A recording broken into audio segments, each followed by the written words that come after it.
We got one male that's deceased. He's right in front of the 810 bowling alley, which is on the 3rd floor. Looks like he's been shot in the head or neck, possibly.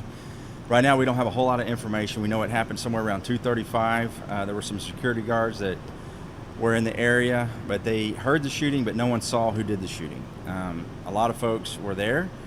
They were in front of the bar. The bar was actually closed at the time. They had the doors locked, but people were congregating out on the balcony area, and everybody fled. We've got some video footage, but not very well. Everybody fled.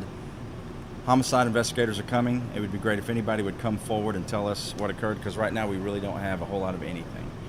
Is being a rapper the most dangerous career? Because within the last 3 years, hip-hop has lost so many artists due to gun violence, with Takeoff from the Migos being the most recent addition. Now, Takeoff is 1/3 of the Migos, which is a rap group from Gwinnett County, Atlanta.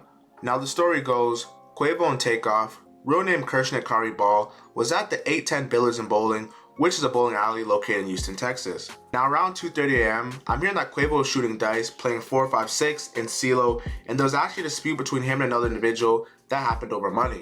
In these scenarios, people are already antsy because they're losing money, there's women watching, so the energy ego is at an all-time high right now. The dispute was over someone jokingly saying that they would beat Quavo up in a fight. So Quavo obviously got upset, and one of the dudes actually tried to press Quavo, which he wasn't going for. Now Quavo said let's go and dismissed the whole altercation, but there was still tension in the moment.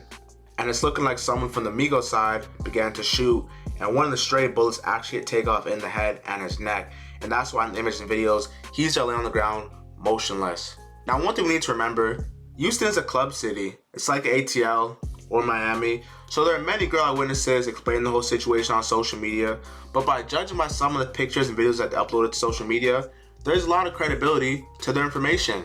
With one girl saying, I'ma speak on this because I feel like I got to. I was there right next to Takeoff. They wasn't arguing about shooting dice. Quavo was pressed and Takeoff was hit by stray bullets, shot for no reason. RIP Takeoff, he deserved that. He was to himself the whole night.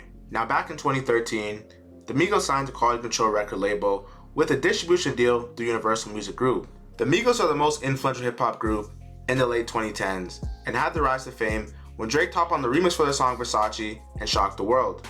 2 years later, they released a Culture album featuring songs like Slippery, Bad and Bougie, Kelly Price featuring Travis Scott, which ultimately changed trap rap forever. Throughout the Migos' musical career, they received many co-signs and features from legends in the game such as Drake, Nicki Minaj, Lil Wayne, NBA YoungBoy, and the Migos have simply been going up ever since they came in the game in 2013.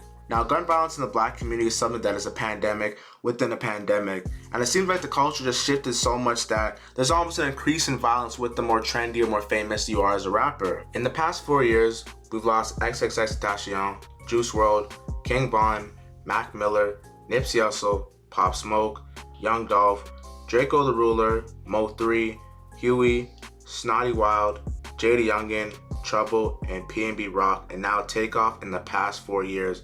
I don't even know what else to say. This culture is simply something else, man. Now, as much as I hate to say this, the Migos are officially done. They had a falling out over Offset, allegedly sleeping with Quavo's ex-girl Sweetie, and nobody's ever seen those three out in public together, and now we will never see it again. Now, Takeoff was the youngest member of this group, only 28 years old, and for those of you who don't know, Quavo is actually Takeoff's uncle, and Offset is Takeoff's cousin, so it's really a family affair. So although they don't get along, this definitely hurts both of them a lot. It's like, man, this group was incredible. We talk about the Migos, we talk about Bad and Bougie, Walk It Like I Talk It, Motorsport, Need It. This group was a staple not only Atlanta hip-hop, but hip-hop worldwide. It's like we look at Nipsey Hussle, Pop Smoke, and now Takeoff, and it's like every time a rapper dies, it doesn't even faze me anymore. And it's like, this isn't normal. I'm not supposed to feel so accustomed to death over someone that I don't personally know, because violence is violent. Now, we all are human, but to witness a death is next level trauma. So prayers up to Quavo and whoever he had with him as he had to watch his own nephew bleed on the ground in this whole tragedy. Now, we all know how black families are, man. Having relatives very close to each other, the uncle being the same age as almost a nephew. We know how that goes down, man. And it's so sad because we see Quavo and Takeoff, uncle and nephew, so close to each other in music. They grew up together, and now this is one last time that Quavo and Takeoff will no longer be together, man. And the hit duo, the hit trio Migos is officially dead. Now, what does this mean for the Migos, right? Now, for Set and Quay, Offset and Quavo, I think they're trying to put their issues aside and just come together for each other, man. Like, these guys are all family. I don't know if you ever got into arguing with your brother, your sister, man. You'll be mad at them for an entire week. But let someone else try and fuck with your sibling, man. It's up and it's stuck. And I think it'll be a similar relationship when it comes to what happened to Takeoff. Now, Takeoff was always regarded as a unique one, most likely because he didn't talk as much and it wasn't a public relationship like Quavo and Offset. Now, this situation is actually very typical because although it wasn't a robbery, although it was an assassination attempt, the situation that killed Takeoff was simply an argument over basketball and shooting dice that led to a murder. He was just in the wrong place, wrong time, and it's just sad what happened to Takeoff, man. Now, if you're interested in more videos like these, make sure you watch my But Why Jared playlist for more content. Appreciate y'all watching. Jared the Star. I'm gone.